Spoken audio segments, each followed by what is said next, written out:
it going, folks? Right, as promised, we're going to go through some really productive stuff that you can do in a practice swing while you're locked up. You can't go out and play golf.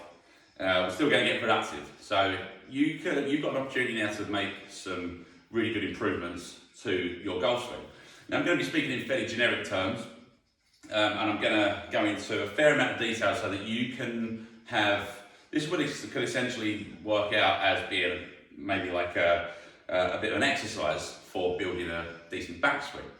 So I'm going to go into some fairly, I'm going to go into quite a lot of detail doing this, and that's why I'm going to break it down into different parts of the swing. So we're going to talk about backswing today, and I'll start from a down the line perspective. Now, ideally, when you're doing this, you want to have a mirror down the line to you, so that you can see, ideally a full length mirror if you've got that luxury. But if you can see yourself going through some positions, it's going to give you a good opportunity to kind of feel, exactly kind of where you are. So first of all, we're going to talk about some basic positions about where we want the club to be moving. And if you get yourself into a setup position, and we're going to move into first part of the backswing. Okay, so we're going to say until the club gets to about horizontal in that position, and I just want you to feel at this point that your hands are going to be moving back more or less in a straight line. They'll start to move around your body a touch, but you don't want your hands to be moving around your body too much, and you don't want your hands to be getting outside, away from you too much. So if you let's make this as simple as we can and say, right, we're going to get the hands moving back more or less in a straight line, maybe slightly around your body at that point. And by the time you get to that point, I want you to get the club head to cover your hands as you look in the mirror. So practice just going from that position to that position. So what you'll start to see as well, if you look in fine detail, is I will start to rotate my hips. You can now see, I guess at address, you can't really see my left knee, and as you get to about halfway back, you can start to see this knee kind of poking out a little bit. In fact, this knee also will straighten a little bit as well. So as you're rotating correctly into your backswing, right knee will go back a little bit, left knee will go forwards a little bit, and that's going to allow you to rotate, to begin to rotate your hips. You probably won't notice at this point, but the left knee also gets a little lower than the right knee, and that's because your hips are they're at an angle, they're kind of flexed over, so as they rotate, this hip's going to go up, this hip's going to go down, which means that this knee's going to go up a little bit and back a little bit, and this knee's going to go forwards and down a little bit. So that's your lower body, and if you can get to a point there, you can also see that my right arm is still pretty straight, but it's starting to flex. And this will be like a well synchronized first move going back. So that's something you can practice on its own, right? Getting into the next part of the swing, we're going to go from this point up to about shoulder height, with our hands opposite my shoulders there. That's going to be a good reference. You get the hands more or less opposite my right shoulder at that point. You'll also start to see that my hips are continuing to rotate on that plane. So this knee's going to be going forwards a little bit, this knee's going to be straightening a little bit. There's a lot to be said about keeping some flex in your rear knee. This is very much to do with how flexible you are. So the more flexible you are, the more rotation you've got available in your upper body, the less you're going to need to rotate your hips in order to get the club all the way back there. So if you don't have a lot of mobility up here, then allow yourself to rotate more down here. That means going to be allowing this knee to straighten a little bit more than you might read in the textbook. A little bit more of you're going to see a little bit more protrusion of your left knee as this hip turns back and it starts turning down. That's going to keep you keep your body angles correct. That kind of goes into a bit of spine angle as well, really. So if I were to indicate my spine angle there, and I rotate at that point, my spine angle wants to stay more or less the same. We don't want that to be changing during the swing, because anything that you change you're going to have to restore at some point. So the more unnecessary movement you have there, the harder it's going to be for you to return the club to the ball. Another good indicator, if you take the shaft at address, you want to try and match the angle of that at this point as close as you can. Most players are best off if they're going to move away from that slightly. They're going to move. They're usually better off to be slightly steeper at that point. So the shaft being slightly more vertical than it was at address. But you want to try and match that.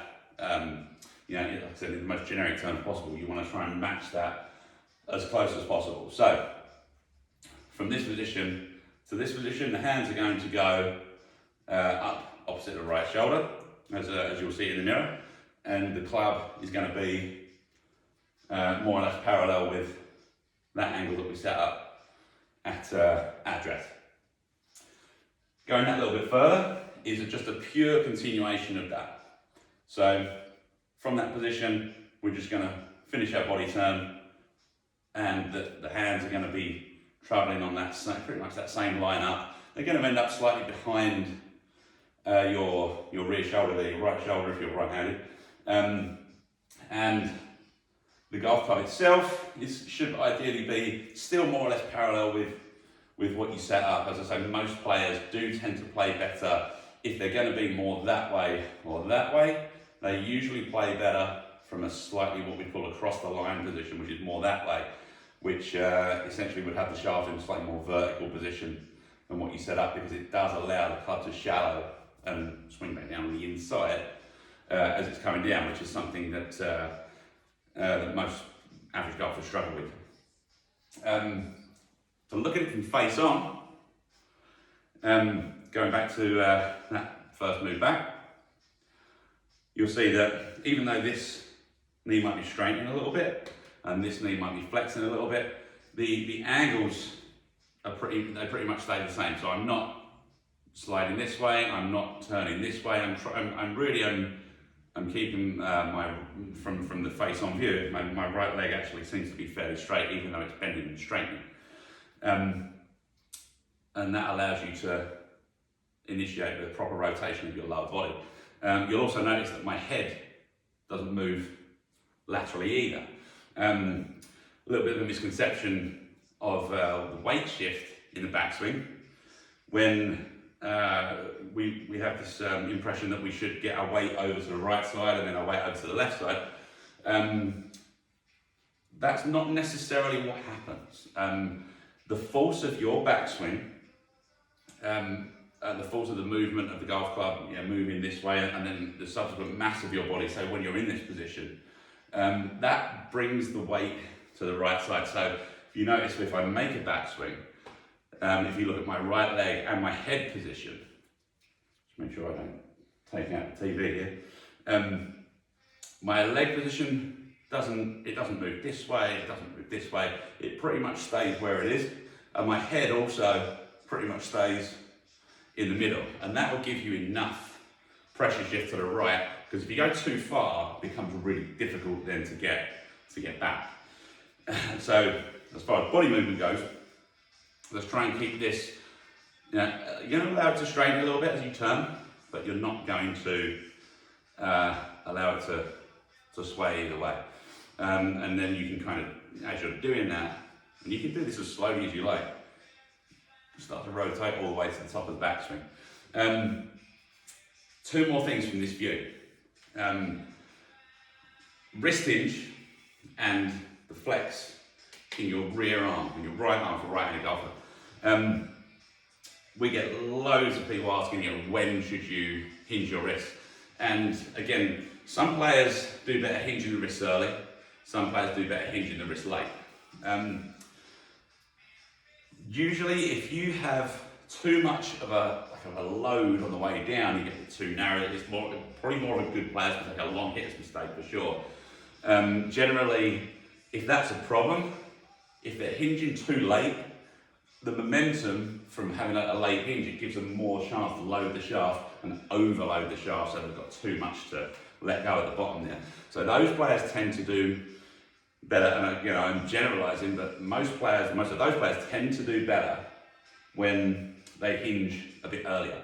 Somebody who doesn't load the club very much like that, like you think of someone like Sergey Gostier, Ben Hogan, players that load the shot a lot on the way down. For your average golfer who does tend to let these angles go early in the downswing, a lot of those players end up better hinging a bit later. So something like the difference between if that was an early hinge of the wrist, and that would be where the wrists are not hinged early at all, and they tend to hinge more up there in the change of direction, in the change of the downswing. It gives you a chance to load the shaft a little bit better. But generally speaking, if you want to talk again in very general terms, the wrist hinge should just happen gradually throughout the backswing. So they're just starting to hinge and they finish the hinge once you get to the top.